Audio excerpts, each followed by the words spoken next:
Hi, I'm Kat, and today I have for you a true crime case, a word in Romanian, and I will also be doing my makeup at the same time.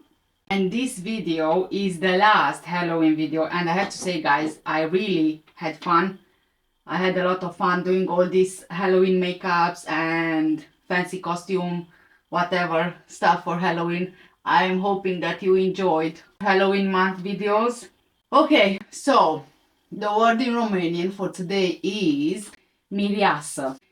Mireasă. Well done, guys. You just said bride. Carl was known to be a very eccentric man who claimed he had a vision from heaven that he was destined to fall in love with a woman with tan skin and dark hair. He believed the angels showed him his soulmate, but the chance of meeting her in his home country of Germany was very small. So he decided to move to the United States in search for his soulmate. Even after Carl got married and had kids, he was still obsessed with this idea that the angels had shown him his true love, and Carl wanted to stop at nothing to be with her. George Carl Tanzler was born on February the 8th, 1877 in Dresden, Germany. And Carl was actually known by many names. On his German marriage certificate, he was listed as George Carl Tanzler. On his United States citizenship papers, he was Carl Tanzer von Kozel, and on his Florida death certificate, his name was Carl Tanzer. Some of his hospital records were signed Count Carl Tanzler von Kozel. He grew up in the German Empire, but later on he ended up in Australia just before World War I.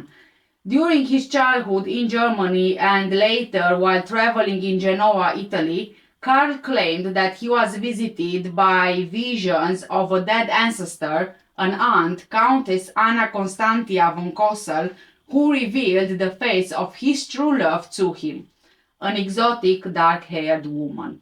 According to his own account, Carl traveled from India to Australia trying to get to the South Seas Islands. He stopped in Australia as he was looking to collect equipment and boats and to get used to the weather and also the sea conditions. However, in Australia, he became interested in engineering and electrical work. He ended up buying property, boats, an organ, as in the playing organ, and even an island in the Pacific. 10 years later, he was still in Australia. He had just started building a trans-ocean flyer when the war broke out and the British military authorities placed him in a concentration camp together with many officers from India and China who were prisoners of war. Carl was later moved to Trial Bay, to a prison on the cliffs. While there, he built a sailboat in secret, planning to escape. At the end of the war, the prisoners were not allowed to return to where they lived before, in Carl's case Australia, but they were all sent to the prisoners' exchange in Holland. When Carl was released, he went to find his mother. He hasn't heard from her since the start of the war. After he found her alive and safe, they stayed together for 3 years, seeing the chaos that followed after the war. Eventually, his mother told him that he should go to the US. He would be better off to his sister. Around 1920, after he returned to Germany, Carl married Doris Schäfer and they had 2 children together, Aisha Tanzler and Clarissa Tanzler. In 1926, Carl moved to the United States, sailing from Rotterdam on February the 6th to Havana, Cuba. From Cuba, he settled in Zephyr Hills, Florida, where his sister had already settled. He was later joined by his wife and their daughters. He took a job as a radiology technician at the U.S. Marine Hospital in Key West, Florida. So he left his family behind in Zephyr Hills in 1927. April 22, 1930, while working at the Marine Hospital in Key West, Carl met Maria Elena Milagro de Hoyos, a local Cuban-American woman who had been brought to the hospital by her mother for an examination. As soon as he saw her, Carl immediately recognized her as the dark-haired woman that was revealed to him in his earlier visions. Maria Elena was seen as a local beauty in Key West.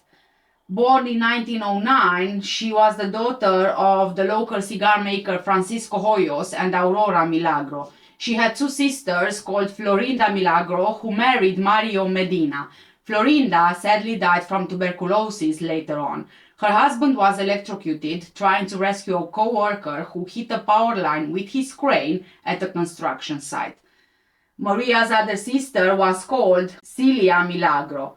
On February 18, 1926, Maria Elena married Luis Mesa, the son of Caridad and Isaac Mesa. She got pregnant, but after suffering a miscarriage, her husband left her and moved to Miami. They were still married though. And just like her sister Florinda, Elena was diagnosed with tuberculosis, which was a fatal disease at the time. Almost all of her family died from it. Carl pretended to be a doctor and offered to take care of Elena from her home. He stole equipment from the hospital and got it over to her house along with gifts and money for the family. Elena was only 21 years old at the time and Carl was 53 years old. Carl would shower Elena with gifts such as jewelry and clothing, and allegedly he even confessed his love to her, but there is no evidence that Elena felt the same. He would constantly tell her how much he loved her, but Elena was still married with Luis. Carl was also married. Carl even tried experiments on Elena with things that he stole from the hospital trying to heal her. On October 25th, 1931, after having tried everything to help Elena, she sadly died of tuberculosis at her parents' home in Key West. Carl paid for her funeral, and with the permission of her family, he commissioned the construction of an above-ground mausoleum in the Key West cemetery, which he visited almost every night. This mausoleum had a door on the front, and Carl kept the only key. He would inject Elena's body with formaldehyde almost on a daily basis to keep her looking alive for as long as possible. He would sit with her for hours just talking. After 2 years of visiting her almost every single day, he started believing that he could hear Elena's voice calling to him, singing Spanish songs to him, and begging to be released from her grave. So, in April 1933, one evening, Carl sneaked through the cemetery where Elena was buried and removed her body from the mausoleum, wheeling it through the cemetery on a toy wagon, and took it to his home. Carl would later say that Elena's spirit would come to him when he would sit by her grave and he would serenade her corpse with a favorite Spanish song. And what he did next is just sickening, disgusting, and simply unbelievable. Carl attached the corpse's bones together with piano wire and fitted the face with glass eyes. As the skin of the corpse decomposed, obviously, he replaced it with silk cloth soaked in wax and white plaster. Because the hair fell out of Elena's decomposing scalp, Carl made a wig from her hair, which he previously got from her mother. He filled the abdominal and chest cavity with rags to keep the original form of the body. He then dressed Elena's remains in stockings, jewelry, and gloves and kept the body in his bed. He used large amounts of perfume, disinfectants, and preserving agents to hide the smell and stop the effects of decomposition. He slept next to Elena's corpse every single night. He would also prop up her body in chairs. He later said that he spent entire days and nights with the body, even dancing with it.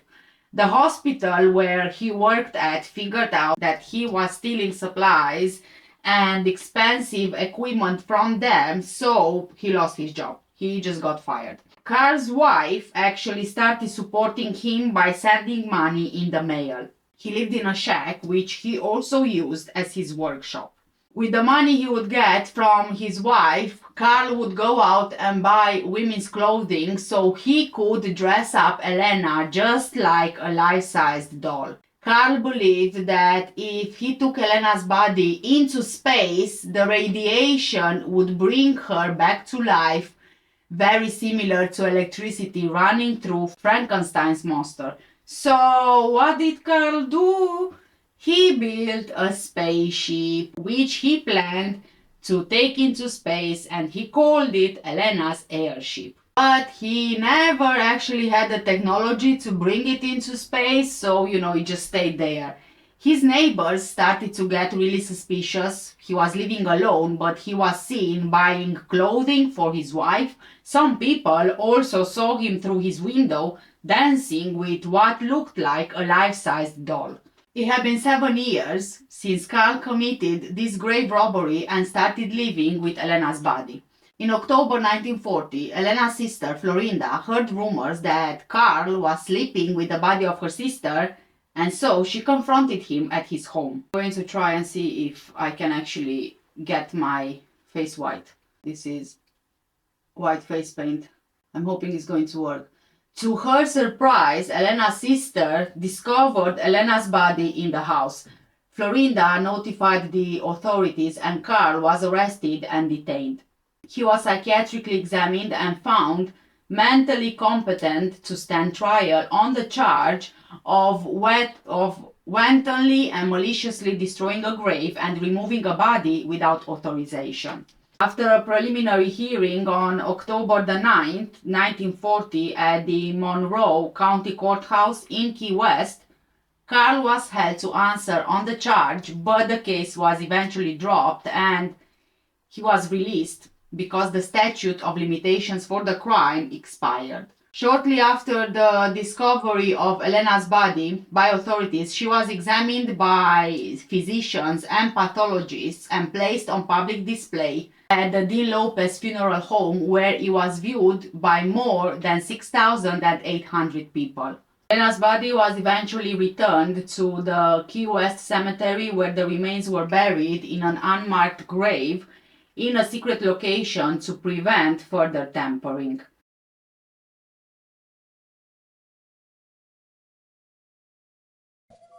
En 1931, el Dr. Carl von Cosel trabajaba como bacteriólogo en un hospital en Key West, Florida, Estados Unidos. El hospital estaba lleno de personas afectadas por la entonces incurable tuberculosis. Elena Hoyos era una de esas desafortunadas personas. Carl von Cosel intentó de todo para salvar a Elena, pero, a pesar de sus esfuerzos, Elena murió 3 meses después a la edad de 22 años. Von Cosel estaba tan cautivado por su belleza, que cuando Elena murió, él hizo una máscara mortuoria de la mujer que había llegado a amar. Pero en el cementerio, se dio cuenta de que el agua pronto entraría en su ataúd y destruiría su cuerpo, así que consiguió la autorización de la familia de Elena para construir un mausoleo de concreto en el lugar donde se encontraba su tumba. En su interior, puso un ataúd de metal sellado al vacío, junto con un tubo de formaldehído para detener la inminente descomposición del cadáver. La obsesión del Dr. von Cosel con Elena comenzó a consumir su vida. Dejó su trabajo en el hospital y comenzó a pasar cada vez más y más tiempo en el pequeño mausoleo.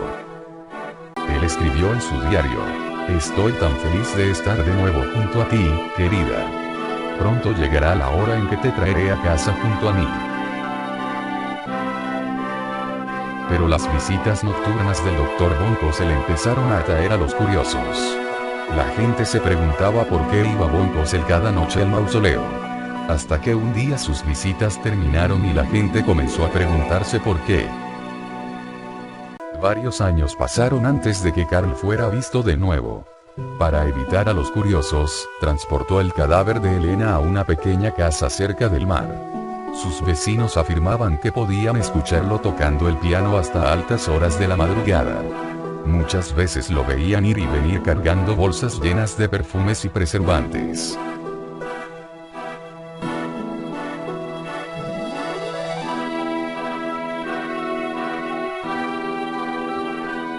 los rumores empezaron a difundirse, y finalmente, Florina, la hermana de Elena, se enteró del extraño comportamiento de Carl.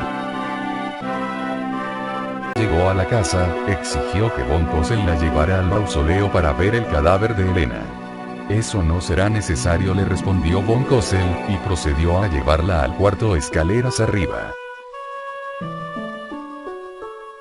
Y ahí, recostada sobre la cama, vistiendo un vestido de novia, estaba lo que parecía una muñeca con un rostro de cera perfectamente inexpresivo y ojos de vidrio mirando hacia el espacio. Horrorizada, Florina se rehusó a creer que esa marioneta era la mujer que había conocido durante toda su vida, y exigió que al cuerpo se le practicara una autopsia. Elena fue llevada a la funeraria López, donde la autopsia fue llevada a cabo. En la autopsia, los doctores descubrieron que el cuerpo ya no era más que un cadáver descompuesto. Solo le quedaban fragmentos de piel, no tenía sangre, y sus huesos habían sido unidos con cuerdas de piano. Ella tenía ojos de vidrio y una peluca hecha con su propio cabello, el cual había ido perdiendo a medida que se descomponía. Así como iba perdiendo la piel, von Kossel la reemplazaba con seda y cera. Él además usaba perfumes para cubrir el olor del proceso de descomposición.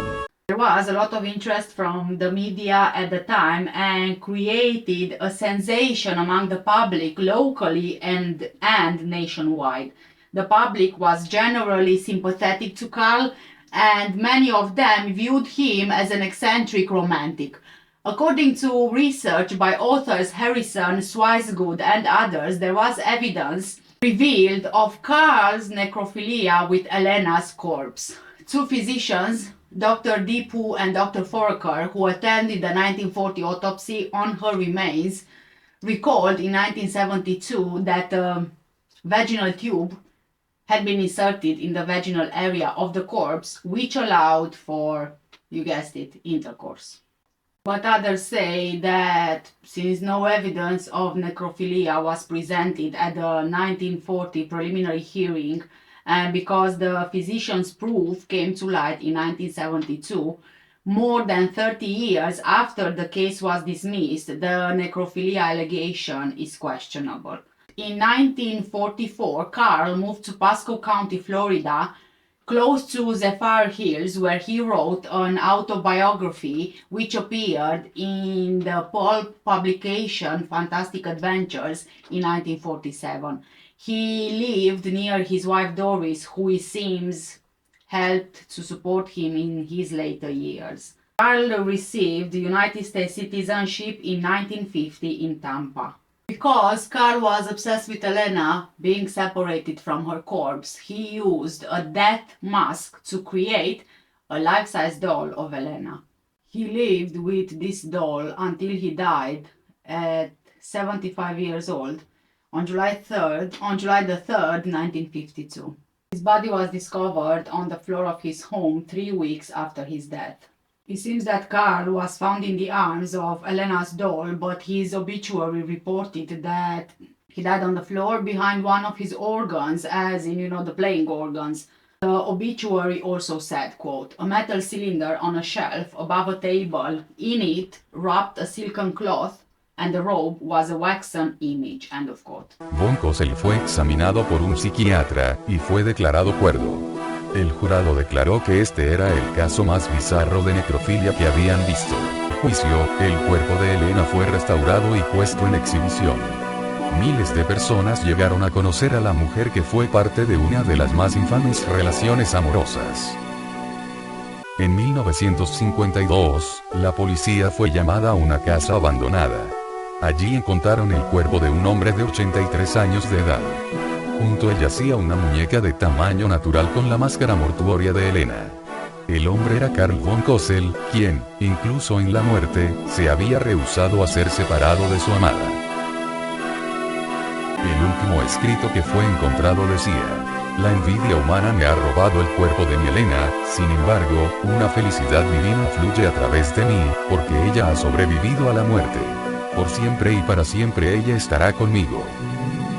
Was research written where it's mentioned that Carl actually had a body switched, or perhaps Elena's remains were secretly returned to him, and that he died with the real body of Elena. An article written by Michelle Felder in 1982 mentions that renovation workers found a note allegedly written by Carl confessing to have killed Elena by poisoning her.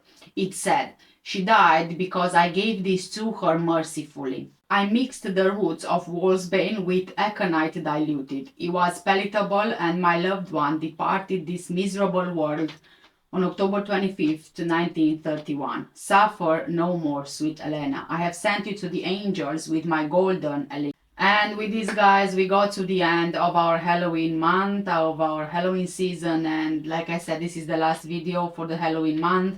And I really had a lot of fun doing all of these makeup looks. About this video, about this case, please do let me know what do you guys think in the comment section down below. For now, take care, stay safe, and I will see you in the next one. And happy Halloween! Bye!